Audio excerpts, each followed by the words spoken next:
Hi all, it's Emily Rand with ESPN Esports, and I am joined by Minnesota ROKKR head coach Saintt after kind of a disappointing loss in the final. So first of all, I'm sorry for the loss. Thank you so much for joining us today. And then, we've seen a history of the ROKKR kind of go up against a really formidable opponent, lose very narrowly, prep really well, and beat that opponent next time. We saw that happen again in this tournament with the Dallas Empire, and then you ended up losing in the finals. So I guess take me through this weekend as a whole, because we saw some really great performances from you guys. We saw some, I guess, less than great performances, and I'm thinking of the finals, but also the initial Huntsman match as well.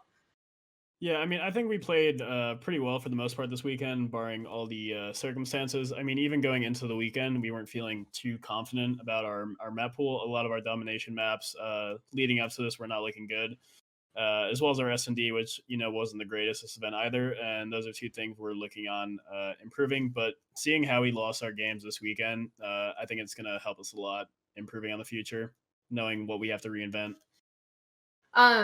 Speaking of the map pool, I think that's something that, broadcast and other people really praised the Mutineers for in the final. So how good were the Mutineers coming into this, and did they play, I guess, about as you guys expected? They definitely played a bit better than we expected in scrims. They were, pretty consistently getting blown out by every team they played. A lot of their scrims weren't looking too good at all.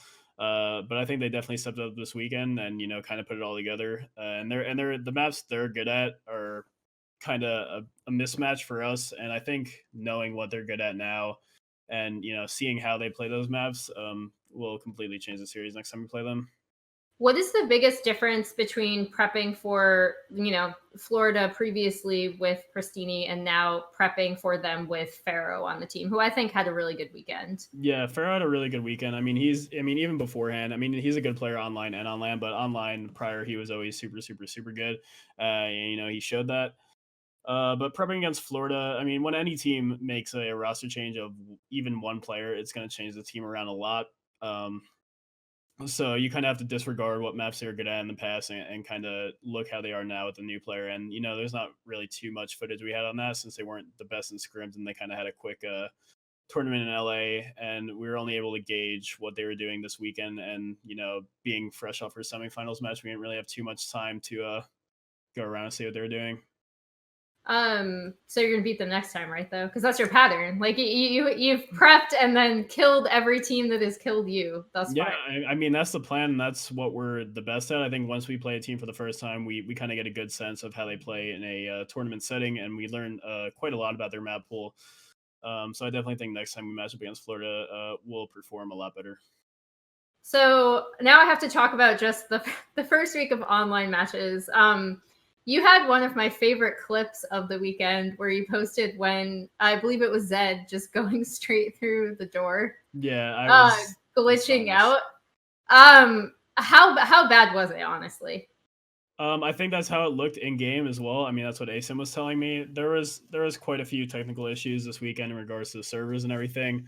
But they were working, really hard, stabilizing a lot of them as the weekend was going on. And I think moving on, hopefully for Chicago, even though we're not playing there, they'll have everything fully stabilized and have more server locations as well. Because we were pretty limited with the locations this weekend, especially if one of the servers wasn't performing too well.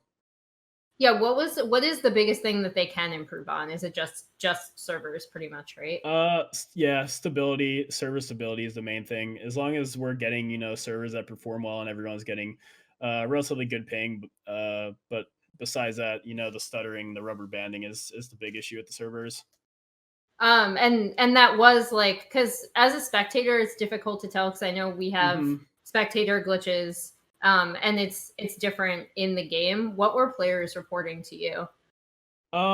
As the weekend went on, there was, much less complaints. The first 2 days, there was definitely issues here and there, but as the weekend went on, things were getting a lot better. And I think on Sunday, there wasn't too many complaints overall. One thing I've always appreciated about COD players in general, and you used to be a pro before you were a coach, is that you complain in the moment and then you just kind of have to roll with it, right? Because that's kind of how COD has always been. Yeah. So I've kind of been impressed with how people have you get your complaints out and you move on. Where does this online tournament stand, I guess, like, because I think the main discussion now that people are unfortunately having is where does this stand compared to the rest of the season that was on LAN?